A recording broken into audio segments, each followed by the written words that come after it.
Nah, hari ini kita bicara tentang ini, building bridge, ya, membangun jembatan. Haleluya, saudara. Jadi biasanya jembatan tuh dibangun karena apa? Nah, karena ada sesuatu yang memisahkan sehingga nggak bisa jalan ke seberang kan? Jadi kita perlu bangun jembatan. Amin. Tapi ingat baik-baik, Yesus pernah melakukan itu. Ingat, ini jembatan adalah analogi untuk komunikasi dan relasi yang mempersatukan manusia di tengah perbedaan. Jadi gini saudara, jadi kita buat jembatan itu adalah satu analogi untuk satu komunikasi atau satu relasi, satu hubungan yang mempersatukan manusia di tengah-tengah perbedaan. Ya walaupun ada perbedaan, tapi kita harus jadi jembatan di situ supaya tidak ada perpecahan. Ya, setuju, katakan amin. Nah, membangun jembatan berarti di tengah perbedaan ada tindakan untuk membangun komunikasi dan hubungan yang baik sehingga ada kesatuan walaupun berbeda. Ya, walaupun berbeda ada kesatuan hati karena ada jembatan. Karena ada apa? Membangun jembatan, membangun komunikasi, membangun relasi yang baik. Kita lihat, bagi orang percaya membangun jembatan dengan sesama adalah satu hal, sesuatu yang keharusan. Kenapa? Karena Kristus terlebih dahulu menjadi jembatan antara kita dengan Allah. Jadi gini, saudara dan saya pernah terputus dari Allah. Kita pernah terputus dari Allah, nggak ada hubungan apa-apa. Kenapa? Karena dosa. Haleluya. Karena dosa kita terputus dari Allah. Tidak ada hubungan apa-apa, saudara. Tapi Allah merancangkan sesuatu yang luar biasa. Ini gini, manusia atau persembahanmu atau apapun itu tidak bisa membuat jembatan untuk sampai kepada Dia. Yang bisa dia lakukan, yang bisa dilakukan adalah gini, Allah sendiri yang datang. Haleluya. Allah sendiri yang datang untuk membuat jembatan atau menjadi jembatan itu. Kalau kita saja nggak bisa, saudara, kebenaran saudara, ketulusan saudara, kekudusan saudara nggak bisa untuk buat saudara buat jembatan untuk sampai kepada Allah atau membangun hubungan dengan Allah. Nggak bisa. Kebenaran saudara, kekudusan saudara, Alkitab bilang, saya bilang kain kotor. Amin. Kain kotor. Saudara tulus, saudara suci, saudara benar, itu kan ini seperti kain kotor. Kenapa? Karena ketika kita tulus, kita ada maunya. Ya, setuju, katakan amin. Manusia kan suka gitu. Betul kan? Ini ketika aku bisa, ketika aku nolong sesuatu kepada orang lain, aku mau sesuatu dari dia. Supaya dia menghormati aku, atau dia mau balas aku, atau apapun. Pasti ada timbul dalam hati seperti itu. Makanya, istri bilang ini kain kotor. Kita di hadapan Tuhan tidak bisa seperti itu. Harus seperti Yesus. Makanya dia turun ke dalam dunia. Allah sendiri turun ke dalam dunia melalui siapa? Melalui Yesus Kristus untuk jadi jembatan bagi kita dengan Allah, dengan Bapaknya. Dengan cara apa? Dia harus mati di kayu salib. Setuju, katakan amin. Ya, dia harus mati di kayu salib untuk menebus setiap dosa kita. Itu yang dia lakukan bagi kita. Nah, saudara, kita harusnya sebenarnya kan binasa kita nih. Ya, kita harusnya binasa. Tetapi karena kasih setia Tuhan, karena anugerah Tuhan yang besar, maka kita dibawa dari jurang maut masuk ke dalam kekekalan. Jadi hari ini dengar baik, kita semua adalah orang-orang yang dibenarkan. Kita semua adalah orang-orang yang dikuduskan. Amin. Kita adalah orang-orang yang dimerdekakan. Amin, Pak. Ya. Jadi bukan karena kamu kudus, bukan karena kita benar, bukan karena kita hebat, enggak. Kita nggak benar, kita nggak kudus, cuma kita dikuduskan. Kita nggak layak, cuma kita dilayakkan. Haleluya. Kita dilayakkan oleh siapa? Oleh Yesus, oleh perantara kita, oleh siapa? Allah yang bangun jembatan itu, yaitu melalui Yesus Kristus. Makanya lihat, dia harus turun sendiri. Manusia nggak bisa menyelamatkan dirinya sendiri. Nggak bisa. Dan kenapa? Nggak bisa. Allah yang harus menyelamatkan kita dengan dirinya sendiri. Dia masuk ke dalam dunia melalui Yesus Kristus Tuhan untuk menyelamatkan hidup kita. Ya, setuju, katakan amin. Ya, setuju, katakan amin. Haleluya.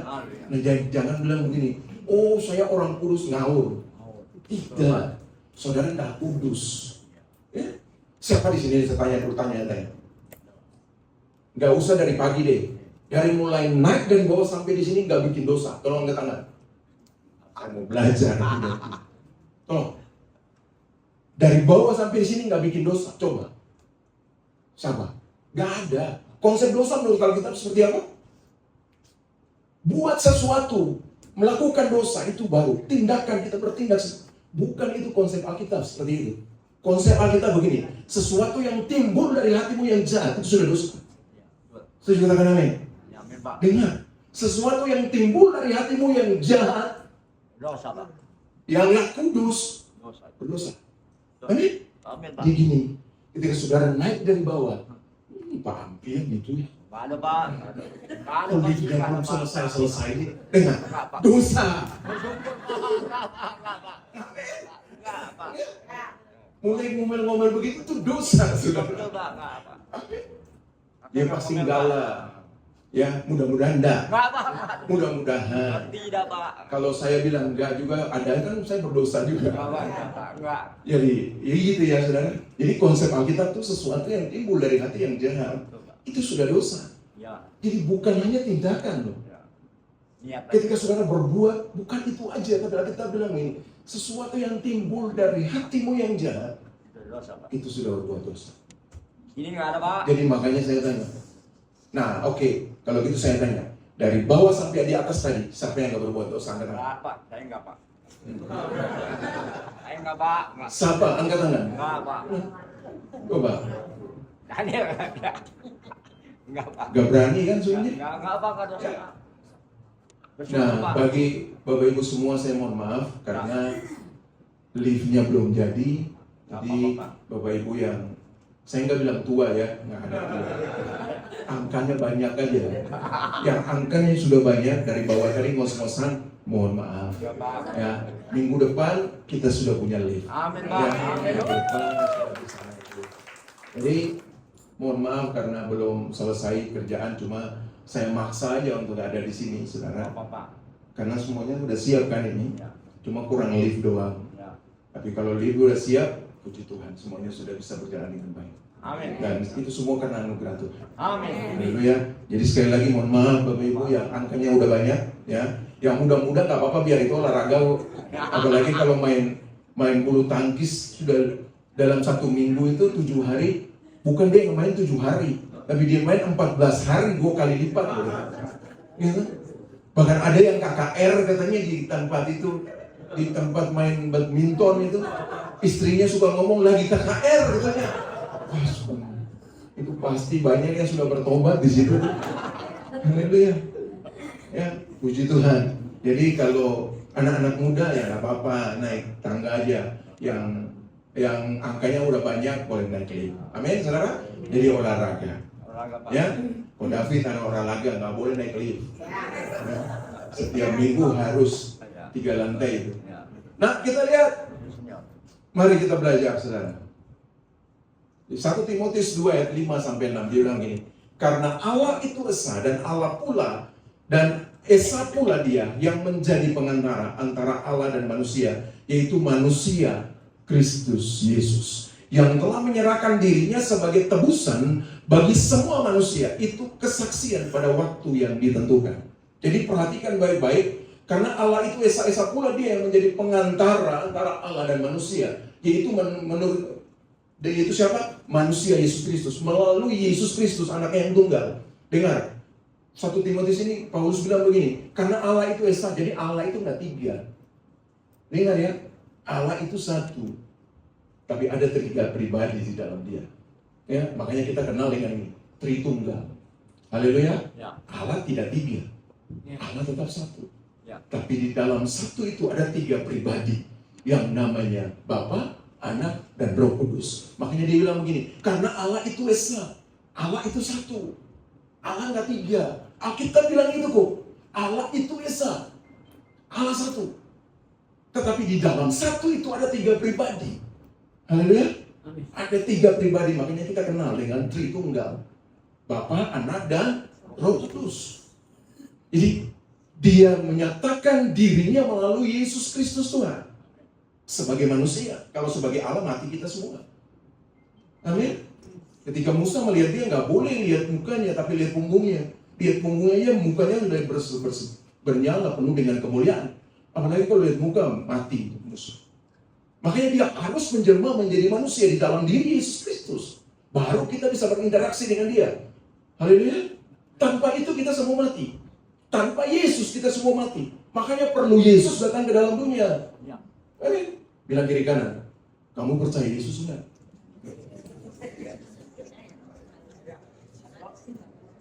Satu kali lagi pertanyaan. Kalau nggak percaya, maju ke depan biar Pak Ampian doakan. Maman udah percaya kan? Percaya, Pak. Udah. 200% percaya, Pak. Nah, Ibrani 7 ayat 24. Tetapi karena ia tetap selama-lamanya, imamatnya tidak dapat beralih kepada orang lain. Jadi, imam pada zaman perjanjian lama itu jembatan menuju Allah. Ya, itu imam pada perjanjian lama. Dalam perjanjian baru tidak bisa. Ya, di dalam masa kasih karunia hanya cuma Yesus yang menjadi pengantara kita antara manusia dengan Allah. Kalau dulu imam harus apa? Harus potong kambing yang tidak bernoda, tidak bercela. Untuk apa? Dipercikkan di dalam ruang Maha Kudus supaya apa? Satu dosamu diampuni. Begitu. Tapi sekarang nggak bisa. Sekarang nggak ada gitu. Sekarang satu kali untuk selama-lamanya. Melalui siapa? Melalui Yesus Kristus Tuhan. Amin. Kalau dulu, saudara, setiap tahun kita harus matiin kambing, domba. Kalau nggak ada uang gimana coba? Sekarang kambing domba berapa itu? Hitung aja. Coba hitung. Setiap tahun kita harus mati. Hari ini Yesus bingung berikan dirinya satu kali untuk selama-lamanya bagi kita. Haleluya. Itu pengantara yang agung yang diberikan dalam kehidupan. Amin. Nah, mari kita belajar ini. Yang pertama, kita belajar ini. Kristus adalah jembatan kehidupan. Amin. Amin. Yesus adalah jembatan kehidupan. Yohanes 14 ayat 6. Kata Yesus kepadanya, aku jalan dan kebenaran dan hidup. Tidak ada seorang pun yang datang kepada Bapa kalau tidak melalui aku. Yang setuju katakan amin. Amin. Jadi kata Yesus gini, aku jalan dan kebenaran dan hidup. Tidak ada satu orang pun yang datang kepada Bapa, yang datang ke surga kalau tidak melalui aku. Jadi kalau hari ini kamu nggak percaya Yesus, dengar, namamu tidak terdaftar di surga. Amin. Ada orang yang masuk gereja tapi dia nggak percaya Yesus. Ada nggak? Ada. Halo. Kok lihat aku kayak begitu sih? Ada, Pak. Di sini nggak ada, Pak. Kok lihat gitu? Ada, Pak. Iya. Ada orang yang masuk gereja tapi nggak percaya Yesus. Nggak ada. Ada. Yang jerok nggak ada, Pak. Coba perhatikan gini. Perhatikan. Kamu bilang kamu percaya Yesus tapi kamu lakukan dosa. Kira-kira kamu percaya nggak? Coba. Kita bilang gini, kita percaya Yesus tapi kita fitnah orang lain. Kita ngomong dengan orang lain. Kira-kira kita percaya nggak? Nggak. Kalau kamu percaya Yesus, kamu harus lakukan apa yang Yesus sampaikan dalam firman-Nya. Amin. Yang setuju katakan amin. Amin, Pak. Lupa saya manusia. Proses oke. Kamu sudah di jalur yang benar oke. Tapi kalau kamu setiap hari lakukan itu, kamu sebenarnya nggak percaya Yesus. Pagi-pagi buka toko, pagi-pagi buka pekerjaan lagi sudah ngomong orang, sudah ngomong. Setiap hari kamu lakukan itu, sebenarnya pada hakikatnya kamu nggak percaya Tuhan. Amin, saudara. Amin, Pak. Haleluya. Haleluya. Lihat kiri kanan, yang tidur bangunin. Bangun dengan firman. Nggak ada, Pak. Ada tidur, Pak. Suara gua udah semangat begini masa tidur. Berapa AC yang meninabobokannya? Matiin Pak Yusuf mana? Oh, dosanya double, Pak. Tidur. Biar kepanasan semuanya kipas-kipas biar matanya kebuka. Itu sudah lihat itu. Hanya Yesus saja kan yang bisa lakukan itu. Tidur, nggak tahu. Tanpa Yesus nggak bisa. Hanya Yesus. Dia adalah jalan. Dengar. Beneran tidur. Kata jalan artinya dia sedang membuka jalan. Dia menjadi jembatan bagi kita dengan Allah. Amin. Haleluya. Tanpa dia saudara nggak pernah menemukan Allah. Tanpa dia karena dosa saudara nggak pernah bisa menemukan Allah. Cuma karena Yesus yang membuat jembatan itu, makanya kita bisa bertemu dengan Allah. Ya. Dia bilang gini, kebenaran. Setiap orang yang tidak benar tidak mungkin bertemu dengan Allah. Amin. Iya, karena Allah itu benar. Allah itu kudus. Ada sedikit cacat saja, jangan harap kamu ada di situ. Tapi dengar baik, ketika kamu ada di dalam Yesus, percaya kepada Yesus, Yesus menguduskanmu, Yesus membenarkanmu, sehingga kamu bisa masuk bertemu dengan Allah. Amin. Jadi bukan kamu, bukan kita, tapi Yesus. Makanya ketika kita datang kepada Allah Bapa di surga, Yesus, Bapa nggak lihat kita, tapi Bapa lihat Yesus, karena kita ada di dalam Dia. Amin. Amin. Mengerti dari awal kah? Amin. Mengerti ya? Ngerti, Pak. Kalau ngerti kita awal balik lagi. Ngerti, Pak. Amin, Pak. Ya, ngerti kan? Ngerti. Ya, jadi dia jalan, dia kebenaran, dan dia hidup. Betul. Jadi kalau nggak percaya Yesus nggak hidup, itu jelas itu. Misalnya, iya. Kalau kita nggak percaya Yesus sudah jelas nggak hidup. Iya. Karena dia cuma Yesus yang membawa kita kepada kehidupan. Amin. Gitu. Jadi bilang gini, kiri kanan. Mari kita sungguh-sungguh percaya kepada dia. Sungguh-sungguh. Amin. Ya, kita belajar gini. Apa yang dapat kita pelajari tentang Kristus sebagai jembatan kehidupan? Bilang gini, Kristus sebagai jembatan yang dapat dilewati semua orang untuk mencapai tujuan baik di dunia maupun di dalam kekekalan. Dengar baik-baik saudara. Yesus, dia membawa kita bukan saja kepada kekekalan. Dengar baik-baik. Tetapi dia membawa kita di dalam dunia untuk hidup dalam kebenarannya. Dia hidup menikmati semua kebaikannya di dalam kehidupan kita. Jadi kalau kita mau hidup di dunia ini menikmati semua kebaikan Tuhan, ya udah melalui Yesus. Nggak ada yang lain kan? Ya. Kristus sebagai jaminan keselamatan hidup yang kekal. Yesus cuma jaminan, yang lain nggak bisa. Saudara mau kudus, saudara mau berbuat, oh saya harus jaga diri, saya enggak. Tapi tetap harus jaga diri. Kenapa? Dengan kita menjaga diri, kita sedang mensyukuri kebaikan Tuhan dalam hidup kita. Orang yang tidak bersyukur itu orang yang kurang ajar. Ya, betul, Pak. Betul kan? Loh, orang yang tidak bersyukur, orang yang tidak berterima kasih kepada seseorang yang memberikan sesuatu bagi dia kurang ajar itu. Benar nggak? Betul, Pak. Betul kan? Iya. Kalau saya memberikan sesuatu, kita pasti gini, terima kasih Pak, terima kasih. Iya, Pak. Itu orang yang benar. Betul. Itu orang yang hidup di dalam Yesus. Kristus sebagai dasar yang mengubah kehidupan. Saudara lihat ini. Kata-kata hikmat, kata-kata dunia ini nggak bisa mengubah saudara.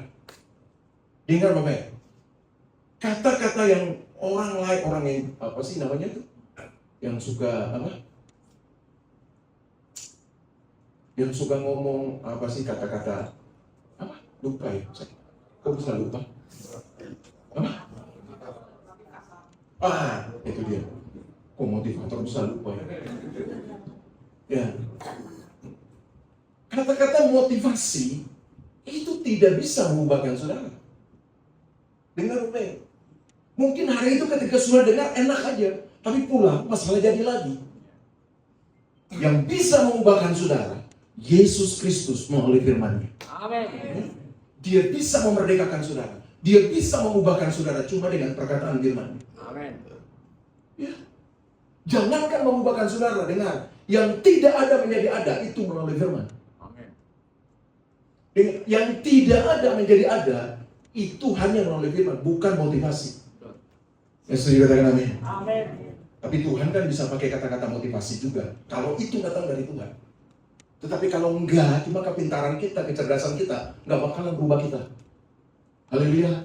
Yang bisa mengubah cuma kebenaran firman. Yang bisa mengubahkan kita semua. Amin. Kristus sebagai jembatan menuju hidup yang berkelimpahan. Betul. Kalau saudara mau jadi hidup yang berkelimpahan, menikmati hidup yang berkelimpahan, dengar baik. Cuma hanya di dalam Yesus Kristus Tuhan. Amin. Bagi dia. Nggak ada yang lain kan? Cuma ada di dalam Yesus. Yesus yang memberikan kelimpahan. Aku datang supaya mereka mempunyai hidup dan mempunyai dalam segala. Kecil banget, mau limpah tapi nggak ngomong. Haleluya. Amin. Aku datang supaya mereka mempunyai hidup dan mempunyai dalam segala.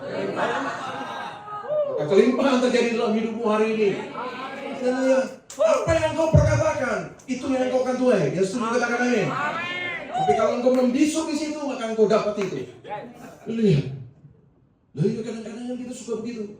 Gak mau ngomong gitu. Coba lihat kiri kanan yang belum tersenyum bilang ini. Senyum dong, tempat baru ini keren.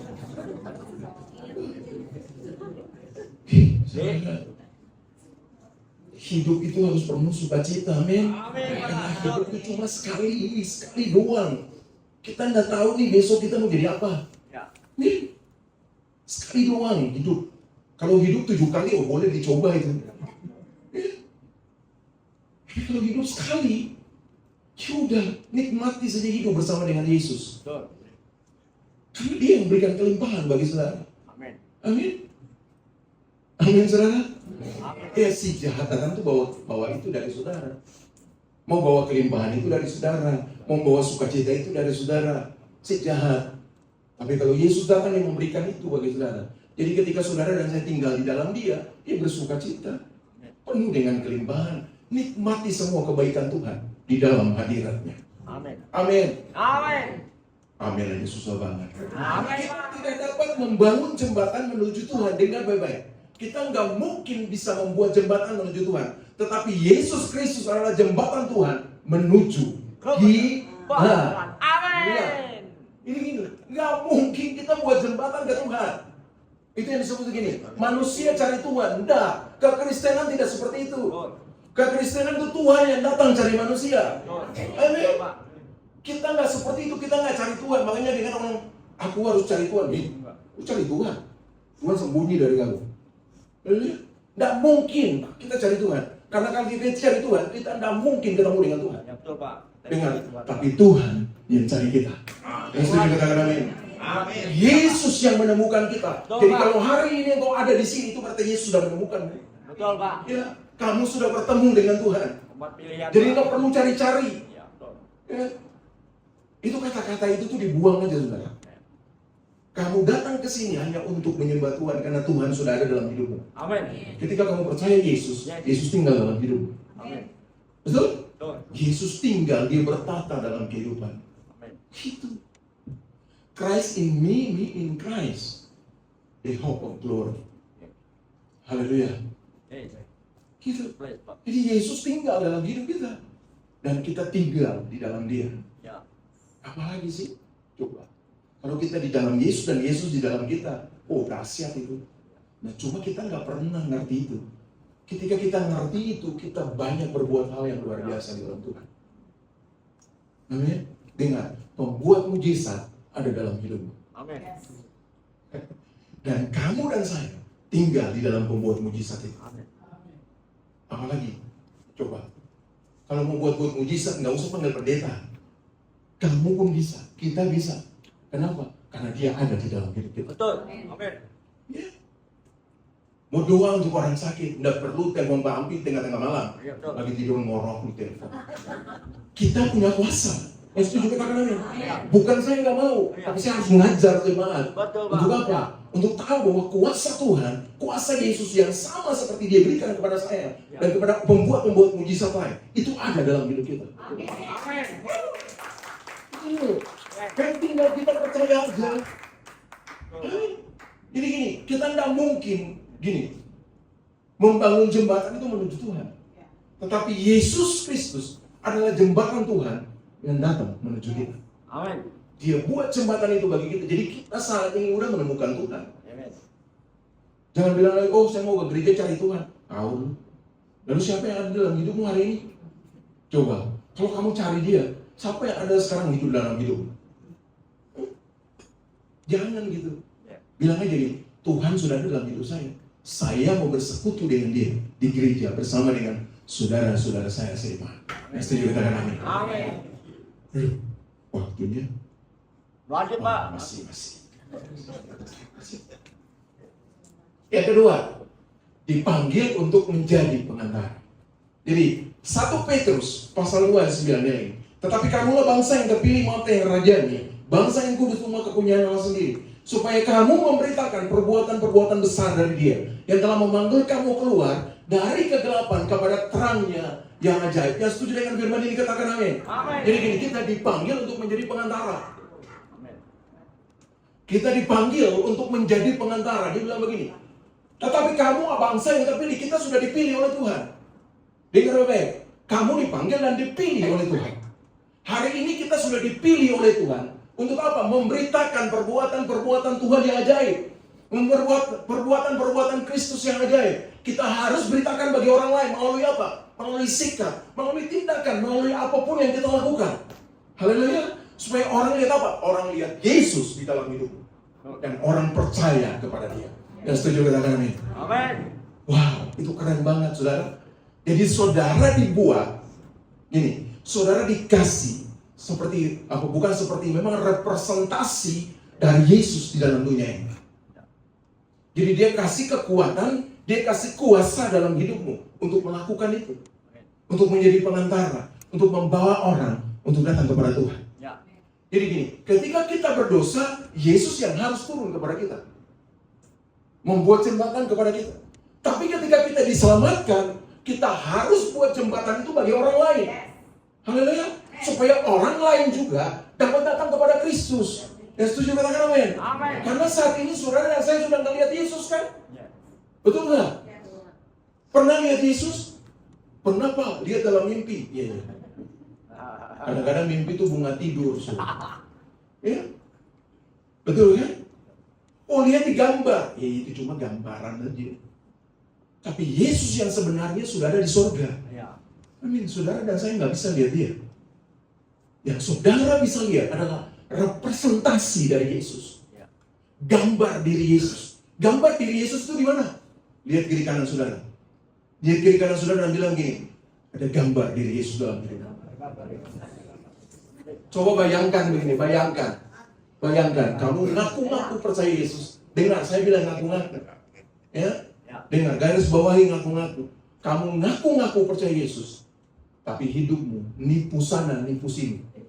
Coba, perhatikan baik-baik. Ya. Kamu sedang membawa orang bukan lihat Yesus. Ya. Tapi kamu sedang bawa orang untuk lihat neraka. Amin. Karena dia bilang gini, aku jalan, kebenaran dan hidup. Bukan aku jalan untuk bawa orang datang kepada kebinasaan. Enggak.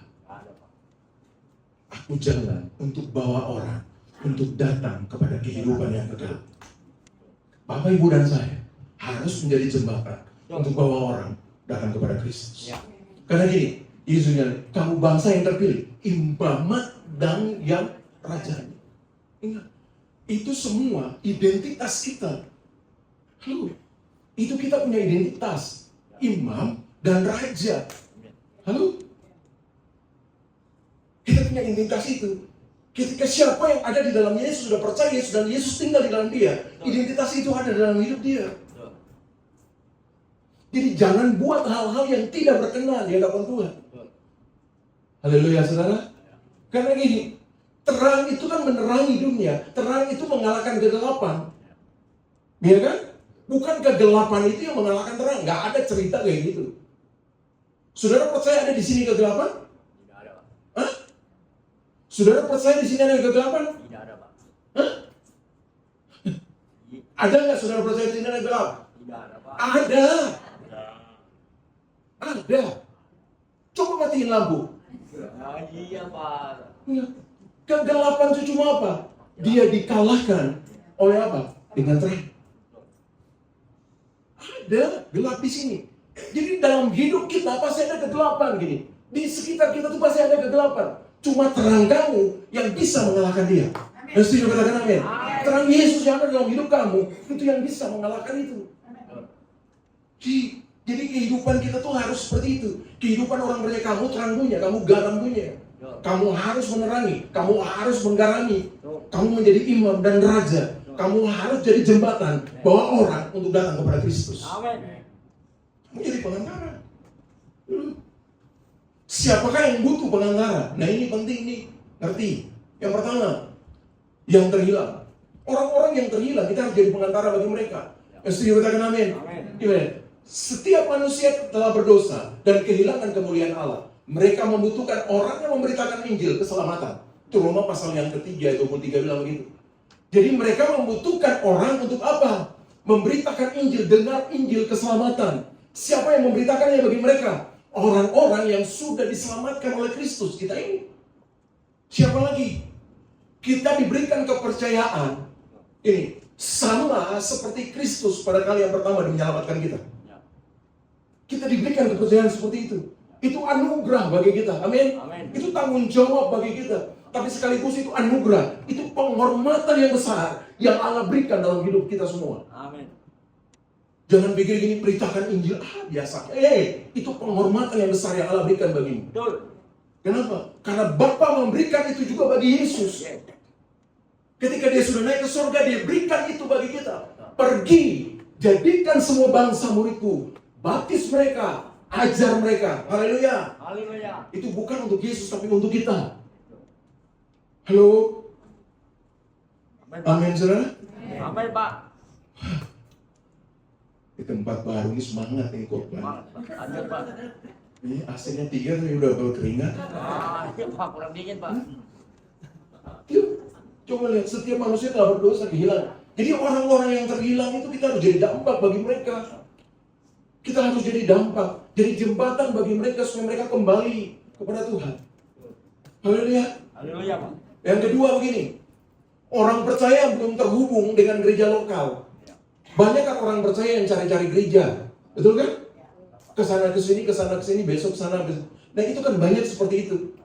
Ingat, ada banyak alasan mengapa orang tidak tertanam dalam gereja lokal. Seperti baru pindah kota, susah bergereja lokal yang tepat, mencari gereja lokal yang tepat, atau tidak mengerti tentang pentingnya tertanam di gereja lokal. Nah penting bagi kita untuk menjelaskan itu bagi mereka. Supaya mereka bisa tertanam. Haleluya. Mereka bisa tertanam di gereja lokal. Karena penting kita tertanam di gereja lokal. Kita diajarkan secara sistematis. Makanya di kita di sini kan ada sekolah, ya, ada STAR, ya. Sekolah terima dan alami rencana Tuhan. Nah itu pemuritan bagi orang-orang yang sudah tertanam di roh. Jadi kita bisa mengajar, kita bisa tahu, oh roh itu seperti apa, ya kan? Visi misinya seperti apa, kedepannya kita seperti apa, kita bisa tahu. Tertanam di situ, di satu gereja. Kalau saudara bisa tertanam, saudara bisa berbuah banyak. Amin. Nah penting bagi kita untuk itu. Jadi Yohanes 15 ayat 12 menyatakan itu. Ya, orang-orang yang mencari, kita harus kita harus menjadi penghubung, kita harus menjadi pengantara bagi mereka. Yang ketiga, anggota gereja yang terluka dengan gereja lokal kan banyak juga. Itu ya. Kita hidup dalam sebuah kenyataan yang bisa saja orang terluka dalam sebuah hubungan. Terkadang hal ini menghambat kemajuan seseorang. Kepahitan adalah sebuah jurang yang harus diseberangi. Perlu jembatan di sana. Haleluya. Perlu jembatan di sana untuk menjembatani supaya orang-orang yang terluka ini bisa terobati. Haleluya. Kita bisa mengobati mereka, membalut luka mereka dengan baik. Amin, saudara. Amin. Amin. Jadi itu penting bagi kita semua di tempat ini. Supaya kita bisa mengerti bagaimana rencana Tuhan dalam hidup kita. Amin. Kita menjadi pengantara bagi orang-orang seperti itu. Supaya orang juga bisa tertanam, bisa menikmati kebaikan Tuhan.